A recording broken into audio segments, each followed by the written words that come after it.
पावसाळा तोंडावर आलेला असतानाही महावितरणकडून शहरात सुरू असलेल्या विजेच्या संथ कामामुळे सावंतवाडीकर प्रचंड हैराण झाले आहेत. दिवसातून तब्बल 10 ते 12 वेळा वीज पुरवठा खंडित होत असल्याने नागरिकांचा संयम सुटला असून याच पार्श्वभूमीवर आज सत्ताधारी नगरसेवकांनी माजी नगराध्यक्ष बबन साळगावकर यांच्या नेतृत्वाखाली येथील महावितरण कार्यालयावर धडक दिली. पावसाच्या तोंडावर कामे निघतात, मग इतके दिवस तुम्ही झोपला होता का, अशा कडक शब्दात लोकप्रतिनिधी उपकार्यकारी अभियंता शैलेश राक्षे यांना धारेवर धरत जाब विचारला. तसेच पावसाळ्यात वीज खंडित झाल्यास तीव्र आंदोलन छेडण्याचा इशारा दिला आहे. या आंदोलनात भाजप शहर अध्यक्ष व आरोग्य सभापती सुधीर आडिवरेकर, महिला बालकल्याण सभापती दीपाली भालेकर, नगरसेवक आनंद नेवगी, नगरसेविका नीलम नाईक, सुकन्या टोपले, विलास जाधव, दिलीप भालेकर, नागेश जगताप, कुणाल शृंगारे आदी सर्व लोकप्रतिनिधी उपस्थित होते. शहरात सध्या 2 फीडरवर पुरवठा होत असून दोन्ही फीडर एकाच वेळी चालू राहत असल्याने एका भागातील काम सुरू असताना सुरक्षिततेसाठी संपूर्ण शहराचाच वीज पुरवठा बंद करावा लागतो, असा अजब उत्तर महावितरणच्या अभियंत्यांनी दिले. या उत्तरावरून लोकप्रतिनिधींनी तीव्र संताप व्यक्त केला असून यामुळे सकाळी कामावर जाणाऱ्या नोकरदार वर्गासह व्यावसायिक आणि गृहिणींचे प्रचंड हाल होत असल्यामुळे महावितरणने आपला कारभार तातडीने सुधारावा अशी मागणी देखील यावेळी केली आहे. नाना दोंड, कोकण लाईव्ह ब्रेकिंग, सावंतवाडी.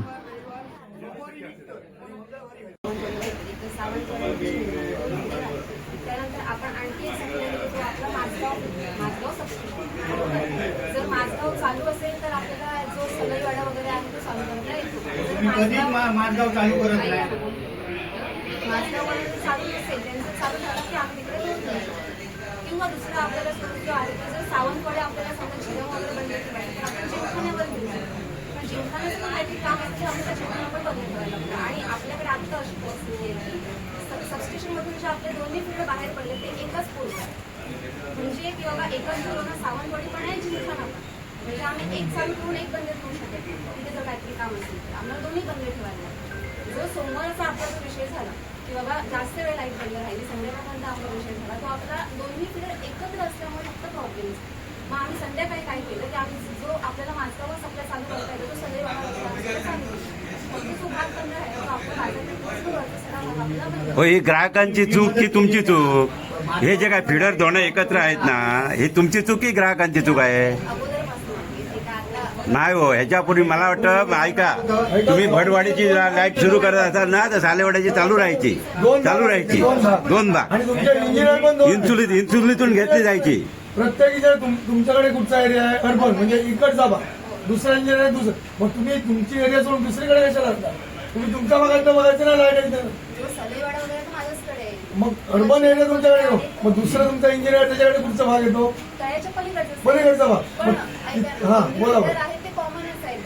हो कसं ना मॅडम, आता किती वर्ष सावंतवाडीचे 2 भाग आहेत, 2 इंजिनियर आहेत, मग एका ठिकाणी काम करायचं दुसरं हे असतं चालू असतं, दुसरं चालू हे इकडचं बंद पूर्वीपासून आहे, आता तर नाही ते.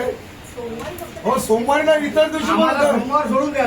ट्रिपिंग त्याला यायचं तर ब्रेकरचा प्रॉब्लेम होता म्हणून आपण पुन्हा काम झालं होतं इन्स्टॉलेशन सकाळी 7 वाजता. मंगळवारी आपण पुन्हा सप्लाय चालू करून घेतला 9 वाजता आणि त्यानंतर सप्लाय जे आहे ते ट्रिपिंगचं. साहेब 2 मिनिटं, हे खोटं आणतो मी. ट्रिपिंग जर तुमची होत नाही तर रोज सकाळी 5 वाजता 2 ट्रान्सफॉर्मर 6 वेळा ट्रिप होता दिवसात, 6 वेळा ट्रिप होता दिवसात.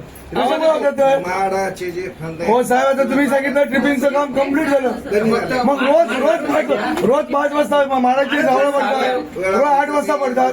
काहीतरी खोटं सांगू नका साहेब. रोजच्या रोज ट्रिपिंग होते, रोजच्या रोज घरी आले काय नगरसेवकांना कल्पना दिली, खोटं तुम्ही सांगू नका. त्यावेळी भटवाडीत ते लोक आली, ते तिरोड करणे आमच्या घरी आले की आम्ही आज तुम्ही बाहेर थोड्या झाडं तोडतो, कोणाला माहिती आहे लाईट काढली आहे, नुसत्या फांद्या होत्या, मी तर तापून आलो त्यांना. आता बाहेर थोड्यात नुसतं नॉमिनल असं जवळ नाटकं करताय, मी त्यांना बोलून आलो. आता इथं बाहेर थोड्या जाता लाईट काढलेली आहे, कोणाला माहिती आहे, आणि तुम्ही नुसते वरच्यावर करता. बाहेरच्या वेळात भटवाडीत आणि जिरगा तिथे जास्त झाडं आहेत, किंवा तिथे झाडांचं तुम्ही लक्षात देत नाही, नुसते नॉमिनलचे तुमचे 2 कर्मचारी झाडी साफ करत होते साहेब, तुमचे 2 कर्मचारी 2 तास फक्त एक फांदी कापत होते. 2 कर्मचारी, त्यांना आम्ही शेवटी सांगितलं तुम्हाला जमते तर लवकर करा, लाईट चालू करा म्हणून. 2 तास लोकांना वेटीला धरलं, फक्त फांदी खेळत होते फांदी बरोबर. वर जावं लागते साहेब 2 तास आम्ही पुण्यात उभं होतो, तो खेळत होते फांदी बरोबर. त्यांना सांगितलं मी जमते तर करा, उतरा खाली म्हणून. तेव्हा त्यांनी ते पटापट काम केलं. अरे हे फक्त कोण बघायला नसेल तुम्ही. गेले 3 महिने सातत्याने शहरातील लाईट कशा पद्धतीने झाली हे पत्रकार पण बघत आहेत. कालच्या मे महिना सुरू झाल्यानंतर अनेक वेळा शहरात लाईट गेली. त्याचा जाब विचारण्यासाठी या ठिकाणी आज आपण आलो होतो. सत्तेमध्ये जरी असलो तरी शासनाच्या वतीने त्यांचे जे काय अडचणी असतील ते समजून घ्याव्यात आणि तिथं काम का दिसत नाही याची उत्तरं आम्ही आता आज ह्या ठिकाणी घेतली. एक्झिक्युटिव्ह वनता काय त्याचं राक्षसची आता भेटलो, परंतु एक्झिक्युटिव्ह कुडाळ एक्झिक्युटिव्ह यांच्याशी आता चर्चा झाली. 4 दिवसामध्ये सावंतवाडी रेस्ट हाऊसवरती आदरणीय आमदार जटर साहेब यांच्याशी चर्चा करून बैठक 4 दिवसामध्ये घेतली जाईल. परंतु शहराचे काम दिसलं पाहिजे अशा स्वरूपाचं काम ह्या पुढच्या काळामध्ये वीज वितरणकडनं व्हावं एवढा हेतू होता आणि त्या संदर्भात त्यांच्याकडनं सर्व नगरसेवक या ठिकाणी आहेत, सभापती आहेत. जवळजवळ अर्धे नगरसेवक सावंतवाडी कौन्सिलचे आज आले होते. हा शहराचा उद्रेक आहे आणि शहराचा उद्रेक नगरसेवकांनी आपली जबाबदारी म्हणून आज वीज वितरणच्या अधिकाऱ्यांनी येऊन या ठिकाणी विचारलेलं आहे. साहेब, सर्व नगरसेवक जे आहात, आता तुम्ही सर्वजण सत्तेत आहात. सत्तेत असताना ही परिस्थिती असेल तर जे सत्तेच्या बाहेर असतील नागरिक असतील त्यांना कशा प्रकारे नाही? आमचे पालकमंत्री या ठिकाणी चांगलं काम करत आहेत. देवेंद्र फडणवीस चांगलं काम करत आहेत.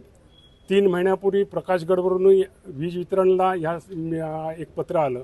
त्या पत्रामध्ये पावसाळ्याच्या पूर्वी काय काय काम करायचं या संदर्भात त्यांना सूचना केल्या. सूची आहे, परंतु त्या सूचीप्रमाणे काम होत नाही म्हणून त्याचा जाब विचारण्यासाठी आम्ही या ठिकाणी आलो होतो.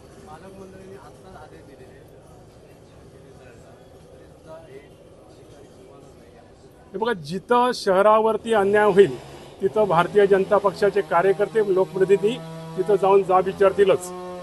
आणि हे धोरण आहे की शहरामध्ये चांगल्या पद्धतीने काम व्हायला पाहिजे आणि जर ते करत नसतील तर कुठचाही अधिकारी असून दे त्याला त्याची जागा दाखवल्याशिवाय भारतीय जनता पक्षाचे कार्यकर्ते स्वस्थ बसणार नाहीत. आता या ठिकाणी आमचे शहराध्यक्ष सुधीर आडवडेकर आहेत, महिला नगरसेवक आहेत, सभापती आहेत. ते त्याच हेतूने या ठिकाणी आलेले होते. Konkan live breaking news channel, अचूक बातमी, थेट हल्ला. कोकणातील ज्वलंत प्रश्नावर मर्मभेदी लिखाण करून सत्य मांडणारे निर्भीड चॅनल. लाईक करा, सबस्क्राईब करा आणि फॉलो करा.